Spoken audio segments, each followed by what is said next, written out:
सीतापुर गांव में बिरजू और राधा नाम के एक गरीब दंपति रहा करते थे। उनकी जिंदगी बड़ी गरीबी में गुजर रही थी। बिरजू अक्सर खुली आंखों से बस यही ख्वाब देखा करता कि एक दिन उसके हाथ बड़ा खजाना लगेगा और उसकी जिंदगी अमीरी में बीतने लगेगी। एक शाम राधा मिट्टी के चूल्हे पर खाना बना रही होती है। तभी बिरजू काम पर से आता है और घर में धुआं देखकर गुस्से से बौखलाकर अपनी शर्ट फाड़कर फेंक देता है। अजी क्या हुआ? काहे इतना गरमाए हो? क्यों राधा, तू सांझ में क्या कर रही थी जो अब खाना बनाने बैठी है? देख पूरे घर में कैसे धुआं भर गया है। अरे खाना बन रहा है, थोड़ा बहुत धुआं तो होगा ही ना। कौन सा तुम घर में गैस चूल्हा लाकर रख दिए हो? रोज चूल्हा झोंकना पड़ता है मुझे। तू तो ऐसे बोल रही है जैसे सारे दुख तू अकेले झेल रही हो, और मैं तो राजा बाबू की जिंदगी जी रहा हूँ। इससे भला तो ब्याह से पहले मैं मस्त मौला जी रहा था। तू पता नहीं कहां से मेरी किस्मत में लिख गई। दिन भर पसीने में मिट्टी में सनकर मजदूरी करता हूँ और उसके बदले मुझे 100-200 रुपए ही हाथ लगते हैं। अरे बस थक गया हूं मैं इस गई गुजरी गरीबों वाली जिंदगी से।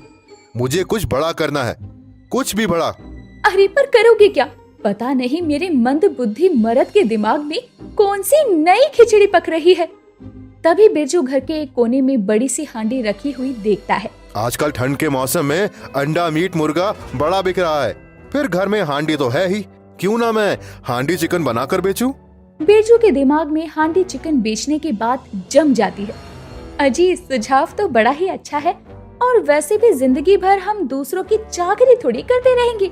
इस सुझाव के साथ अगले ही दिन से दोनों पति पत्नी सामान इकट्ठा करके सुबह सुबह चिकन बनाकर बेचने बाजार में जाते हैं और जोर जोर से आवाज लगाते हुए कहते हैं, हांडी चिकन खाओ, अरे आओ आओ, सस्ता स्वादिष्ट हांडी चिकन खाओ, एक बार खाओ बार बार आओ, हांडी चिकन खाओ, हांडी चिकन खाओ।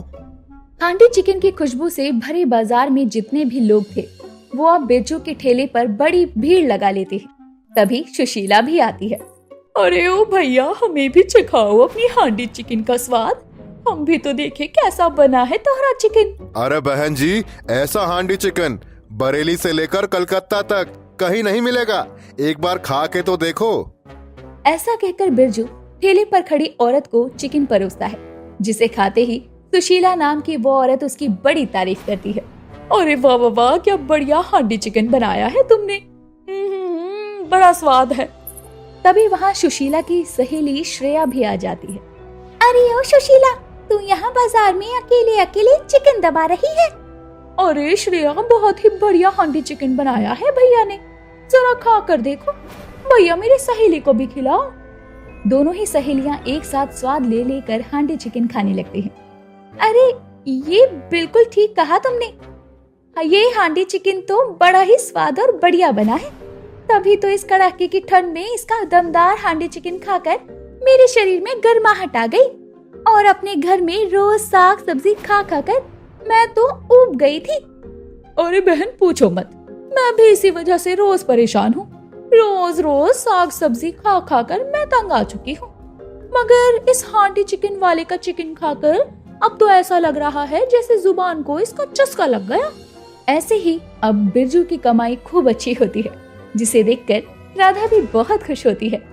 अजी आज की बिक्री तो बड़ी अच्छी हुई है, हमारी हांडी चिकन सभी को पसंद आई। हाँ राधा, तुम एकदम सही कह रही हो। जबकि आज तो हमारे व्यापार का पहला दिन था, फिर भी बिक्री हमारी सोच से ज्यादा हुई है। कल हमें और भी ज्यादा मेहनत करके और हांडी चिकन बनाना होगा। अब उनके हांडी चिकन में कुछ भी नहीं बचता, तो वो घर चले आते हैं। अगली सुबह बिरजू चिकन लेने असलम की दुकान पर जाता है।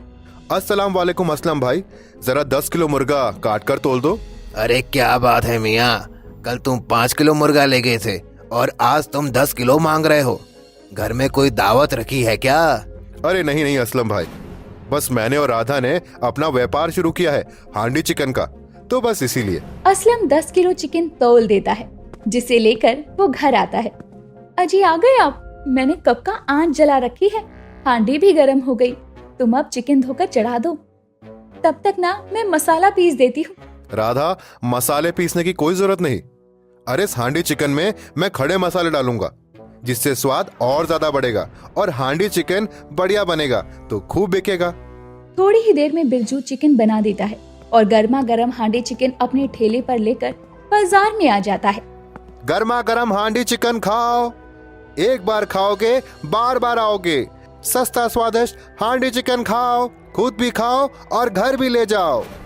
बिरजू की आवाज लगाते ही उसका हांडी चिकन बिकने लगता है और फिर से वही दोनों औरतें उसके पास आती हैं। देख श्रेया, वो लगा रखा है हांडी चिकन वाले ने अपना ठेला, चलना खाते हैं।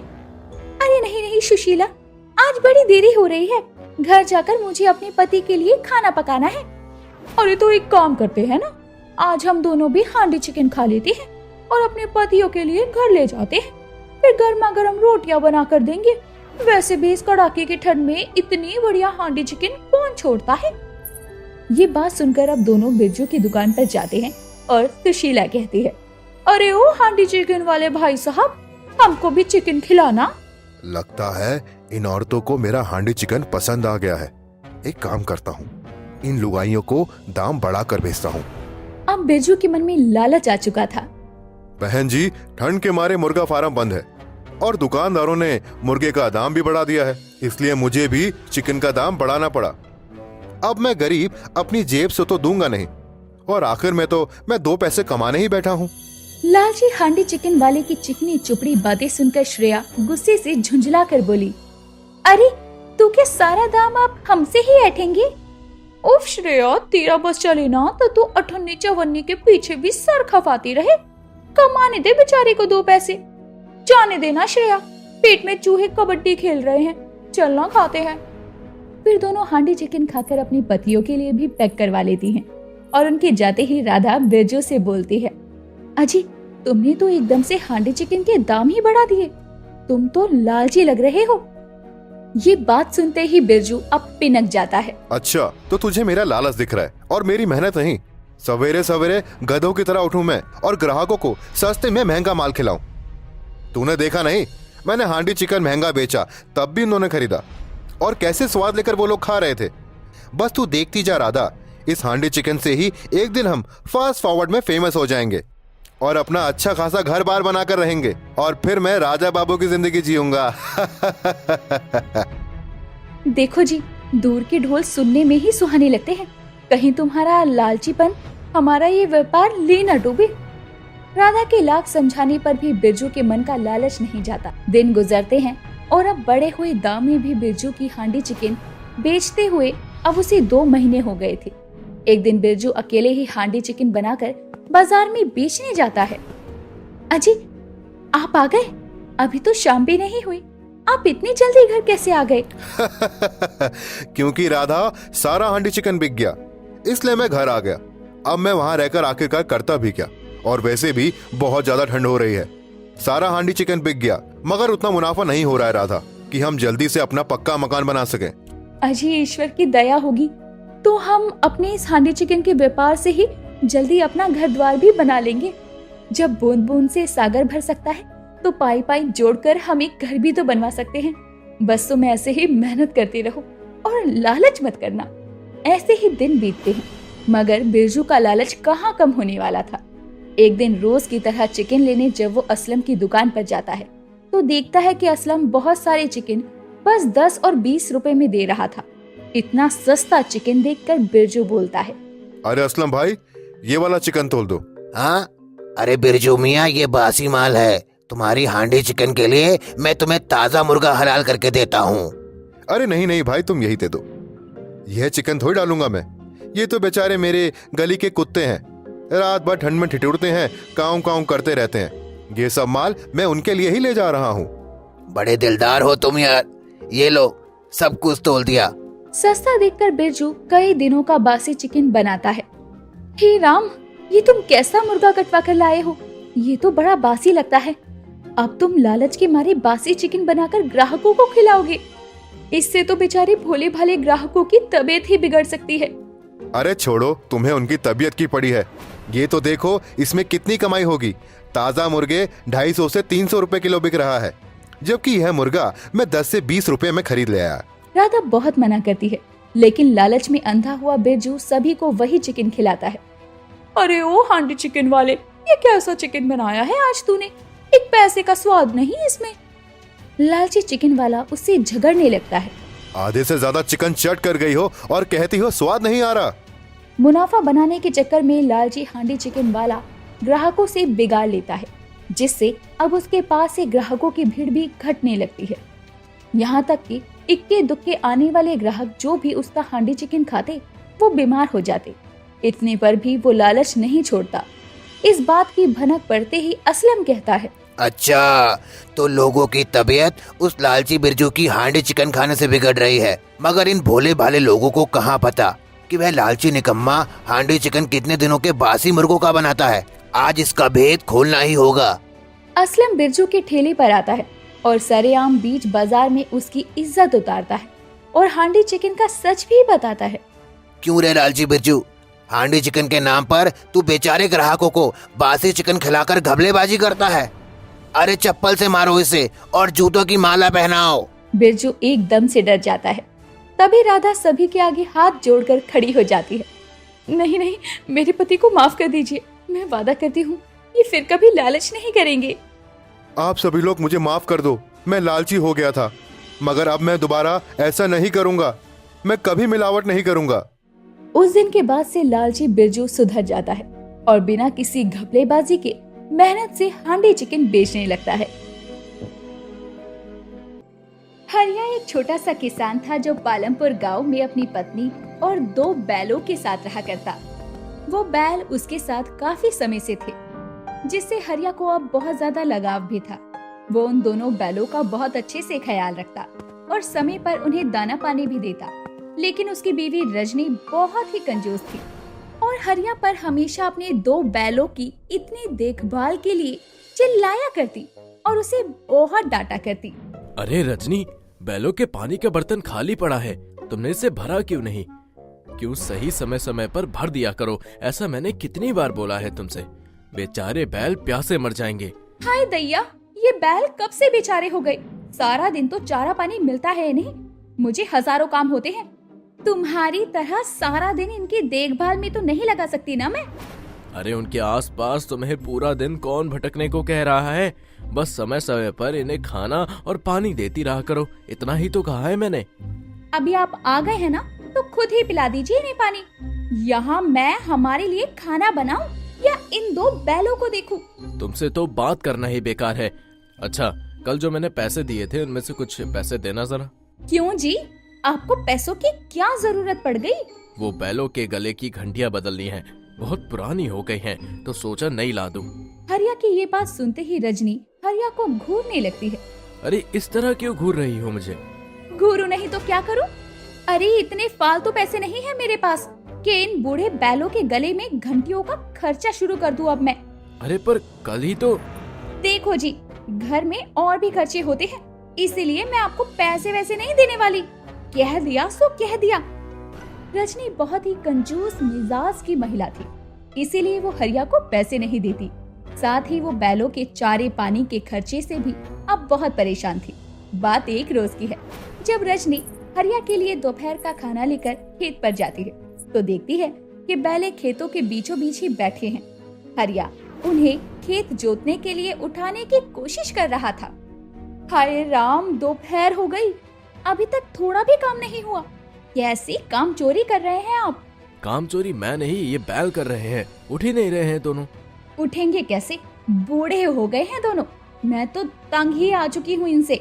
रजनी बोल रही थी कि तभी गांव के एक बड़े सेठ की पत्नी वहाँ से गुजरती है और वहाँ आती है तो दोनों पति पत्नी उसे देखकर मुस्कुराने लगते हैं। राम राम सेठानी जी, आज हमारे खेतों की तरफ कैसे आना हुआ? मैं तो यहाँ से गुजर रही थी तो सोचा हरिया को खेत जोतने की बात कह दूं।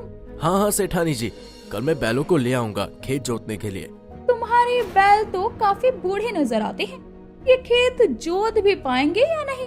सेठानी जी आप चिंता मत करिए, ये बूढ़े जरूर हैं, लेकिन काम के बहुत है। ठीक है, फिर मैं चलती हूँ। सेठानी वहाँ से चली जाती है। अगले दिन हरिया बैलों को लेकर सेठानी के खेत पर जाता है, लेकिन उन बैलों को खेत जोतने में ही पूरा दिन ही निकल जाता है। तो सेठ हरिया को आधे पैसे ही देता है, जिसमें से कुछ पैसे तो बैलों के चारे पर ही खर्च हो जाते हैं और बचे हुए हरिया अपनी पत्नी रजनी के हाथ में थमा देता है। अरे ये क्या, इतने कम पैसे कैसे? वो खेत जोतने में पूरा दिन लग गया तो सेठ ने आधे पैसे ही दिए। अरे तो बेच क्यों नहीं देते इन बूढ़े बैलों को? इन्हें बेचकर जो पैसे आएंगे उनसे नए बैलों का जोड़ा खरीद लेंगे, जिससे दूसरों के खेतों को जोतने पर ज्यादा पैसे तो घर आए। तुम ये कैसी बातें कर रही हो रजनी? मुझे इन दोनों बैलों से बहुत लगाव है। भला इन्हें मैं कैसे बेच सकता हूँ? अरे तुम्हारी इन बैलों के लगाव रखने की वजह से घर में पैसे आएंगे नहीं बल्कि जाएंगे। इसलिए मेरी मानो तो इन दोनों बूढ़े बैलों को बेच दो। नहीं रजनी, तुम जो भी कहो, लेकिन मैं तुम्हारी ये बात नहीं मान सकता। हरिया उन बैलों को बेचने से साफ इनकार कर देता है। समय बीतता है। हरिया के छोटे से खेत में इस बार कुछ फसल नहीं होती और कोई भी उसे अपने खेत जोतने का काम भी नहीं देता, जिसके कारण अब उसके घर में पैसों की तंगी होने लगती है। धीरे धीरे ये नौबत भी आ जाती है कि ना बैलों के चारे के लिए पैसे थे और ना ही घर के खाने के लिए कुछ अनाज था, जिसके चलते दोनों पति पत्नी रात के समय भूखे ही सो जाते हैं। अगली सुबह जब हरिया अपने बैलों को साफ कर रहा होता है, तभी रजनी वहाँ गुस्से में आती है। अरे अब और कितने बुरे दिन देखने पड़ेंगे ये बताओ तुम? कल रात भूखे पेट सोए हैं हम दोनों, अब क्या भूख से मरते देखना चाहते हो मुझे? रजनी, ये कैसी बातें कर रही हो तुम? भला तुम्हारे सिवा मेरा इस दुनिया में है ही कौन? हाँ तो तुम्हें मेरी कसम है, बेच आओ इन बैलों को। हरिया रजनी की कसम के आगे मजबूर हो जाता है और दोनों बैलों को बेचने के लिए बाजार की ओर चल पड़ता है। उसका मन बहुत दुखी था। कुछ ही देर में वो गांव के मंदिर के आगे से गुजरता है। तभी एक सांप आकर बैल को काट लेता है तो दूसरा बैल सांप से बचते हुए दूर भाग जाता है और जिसे सांप ने काटा था वो मर जाता है। अपनी आंखों के सामने ये सब देखकर हरिया के आंसू बहने लगते हैं और वो जोर जोर से रोने लगता है। हे भगवान, ये क्या हो गया? मैं क्यों बेचने आया इन्हें? अब मैं क्या करूंगा? सब मेरी गलती है। भगवान, ये क्या हो गया? हरिया खूब बिलक बिलक कर रोता हुआ भगवान को पुकारता है। तभी वहाँ एक रोशनी प्रकट होती है और भगवान भोलेनाथ वहाँ प्रकट होते हैं, जिन्हें देखकर हरिया हैरान रह जाता है। भोलेनाथ? हरिया, शांत हो जाओ। तुमने मुझे दिल से याद किया है। तुम्हारे दुख को हरने के लिए मैं तुम्हें क्या वरदान दे सकता हूँ? मांगो। भोलेनाथ, मैं बहुत गरीब हूँ। मेरे पास 2 बैल थे, जिनमें से एक पता नहीं कहाँ चला गया और एक सांप के काटने से मर गया। मुझे मेरे बैल बहुत प्यारे हैं। मैं तुम्हें तुम्हारे दोनों बैल तो नहीं लौटा सकता, लेकिन मैं तुम्हें वरदान दे सकता हूँ। तभी भोलेनाथ के हाथ से एक रोशनी निकलती है और सांप के काटने से मरा बैल जिंदा हो जाता है और भगवान भी वहाँ से अंतर ध्यान हो जाते हैं। हरिया उस बैल को लेकर घर जाता है और अपनी पत्नी को सब कुछ बताता है। अरे ये क्या बकवास कर रहे हैं आप? कहीं पीकर तो नहीं आए हो ना? ऐसा नहीं हो सकता, सच बोलो। तुमने एक ही बैल बेचा था ना और एक को वापस घर ले आए? नहीं नहीं रजनी, मैं सच कह रहा हूँ। भोलेनाथ ने इस बैल को जिंदा किया है, नहीं तो मैं इसे। बस बस, मुझे आपकी ये बेतुकी बातें नहीं सुननी। आप इस बैल को बेच कर आना, वरना मैं यहाँ नहीं रहूंगी। रजनी हरिया की बातों का विश्वास नहीं करती और उसे फिर से बैल को बेचने के लिए कहती है। अगले दिन हरिया बैल को एक सेठ को दुखी मन से बेच देता है और हाथ में पैसे लिए निराश होकर लौटता है तो उसकी पत्नी गुस्से में कहती है, आपने तो मेरी बात ना सुनने की ठान ली है ना? आप इस बैल को लेकर नहीं गए अब तक। बैल? पर मैं तो बैल को बेच आया रजनी। अरे आप झूठ क्यों बोलने लगे? अगर आपने बैल बेच दिया तो ये कौन है? तभी हरिया देखता है कि बैल तो वहीं खूंटे से बंधा है और वो बहुत हैरान होता है। उसके बैल को बेचने के बाद भी बैल वहाँ कैसे आ गया और पैसे भी उसके हाथ में थे। अगले दिन वो फिर से बैल को बेच देता है और उसे अच्छा दाम भी मिलता है, लेकिन घर आता है तो बैल फिर से खूंटे से बंधा हुआ था। ये सब क्या हो रहा है जी? ये बैल तो अनोखा हो गया, बार बार बेचने के बाद भी अपनी जगह पर आता है। मैं समझ गया रजनी, ये भोलेनाथ का वरदान है, वो वरदान जो उन्होंने मुझे उस दिन दिया था। हरिया, अब तुम्हारा बैल तुमसे कभी अलग नहीं होगा, ये मेरा वरदान है। यानी ये बैल हमेशा तुम्हारे साथ रहेगा? हाँ, और ये तो तुमने देख ही लिया कि मेरे बेच आने के बाद भी ये बैल यही मेरे पास है। इस तरह हरिया समझ जाता है कि अब उसकी बैल कोई साधारण बैल नहीं, एक अनोखा बैल है। एक रोज वो उसे खेत में लेकर जाता है तो वो बैल अकेले ही पूरा खेत जोत देता है। ये देखकर हरिया हैरान था, क्योंकि उसके बैल में एक अलग ही ताकत आ गई थी, जिसके बाद से वो एक दिन में बैल की मदद से दूसरे लोगों के खेतों को भी जोतने का काम शुरू करता है, जिससे अब उसकी अच्छी खासी कमाई होने लगती है। और इस तरह से उस अनोखे बैल की वजह से उसकी आर्थिक स्थिति भी पहले से सुधर जाती है। साथ ही बैल उससे कभी भी अलग नहीं होता और उसे लाभ भी देता है।